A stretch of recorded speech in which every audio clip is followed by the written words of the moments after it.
আজ আমার ছেলের জন্মদিন, তাই সকালবেলা ঘুম থেকে উঠেই কিন্তু স্নান করে তোড়জোড় শুরু হয়ে গেছে।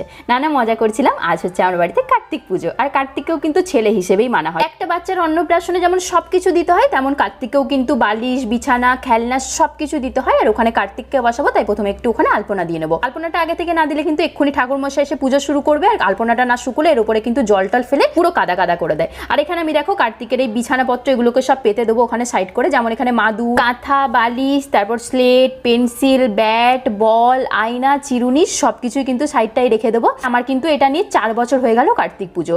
প্রথম 3 বছর কিন্তু আমরা রাতেই করেছিলাম, কিন্তু এই বছর যেহেতু 4 বছর হয়ে গেছে, তো সেই কারণে আমরা বাবুন ঠাকুরের সাথে কথা বলে কিন্তু দিনেই পুজোটা করছি। যেহেতু আমাকে কিন্তু আবার কালকে কলকাতা ফিরতে হবে, একদিনের জন্যই আমরা এসেছিলাম। আর এখানে কিন্তু কার্তিকের হাতে আমরা তীরধনুকটাও দিয়ে দিলাম, তারপর চন্দনটা গুলে এখানে সবকিছু রেডি করে রেখে দেবো। সে আসবে কিন্তু দুপুর 2টোর দিক করে, আর এখন বাজে সকাল 11টা। পুজোর জোগাড় যন্ত্র মোটামুটি সবকিছু হয়ে গেছে, শুধু কার্তিকের ভোগ রান্নাটা এখনো বাকি। বাকিটা তোমাদের সাথে পরের পার্টে শেয়ার করবো। টাটা।